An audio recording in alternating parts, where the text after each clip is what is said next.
واذكر أخا عاد إذا أنذر قومه بالأحقاف وقد خلت النذر من بين يديه ومن خلفه ألا تعبدوا إلا الله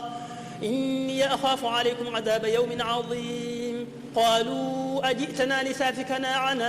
آلهتنا فاتنا بما تعدنا إن كنت من الصادقين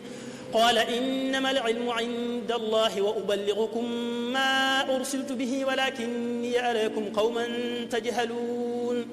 فلما رأوه عارضا مستقبل أوديتهم قالوا هذا عارض ممطرنا بل هو ما استعجلتم به ريح فيها عذاب أليم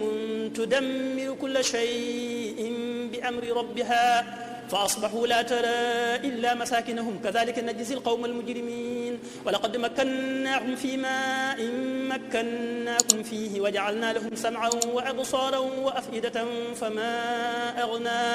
فما أغنى عنهم سمعهم ولا أبصارهم ولا أفئدتهم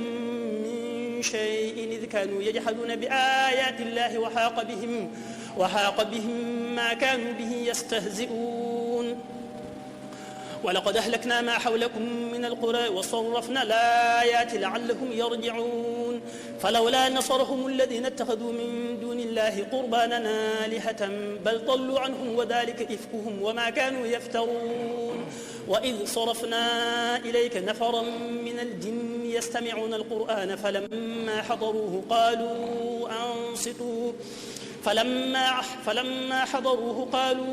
أنصتوا فلما قضي ولوا إلى قومهم منذرين قالوا يا قومنا إنا سمعنا كتابا أنزل من بعد موسى مصدقا لما بين يديه يهدي إلى الحق وإلى طريق مستقيم يا قومنا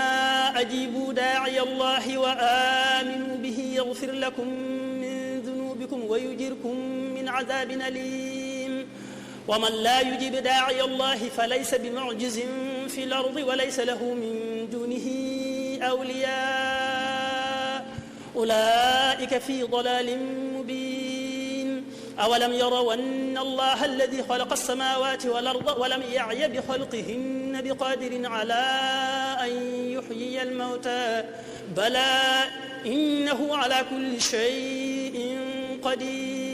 ويوم يعرض الذين كفروا على النار أليس هذا بالحق قالوا بلى وربنا قال فذوقوا العذاب بما كنتم تكفرون فاصبر كما صبر أولو العزم من الرسل ولا تستعجل لهم كأنهم يوم يرون ما يوعدون لم يلبثوا إلا ساعة من نهار بلاغ فهل يهلك إلا القوم الفاسقون بسم الله الرحمن الرحيم الذين كفروا وصدوا عن سبيل الله أضل أعمالهم والذين آمنوا وعملوا الصالحات وآمنوا بما نزل على محمد وهو الحق من ربهم كفر عنهم سيئاتهم وأصلح بالهم ذلك بأن الذين كفروا اتبعوا الباطل وأن الذين آمنوا اتبعوا الحق من ربهم كذلك يضرب الله للناس أمثالهم فإذا لقيتم الذين كفروا فضرب الرقاب حتى إذا أثخنتموهم فشدوا الوثاق فإما منا بعد وإما فداء حتى تضع الحرب أوزارها ذلك ولو يشاء الله لانتصر منهم ولكن ليبلو بعضكم ببعض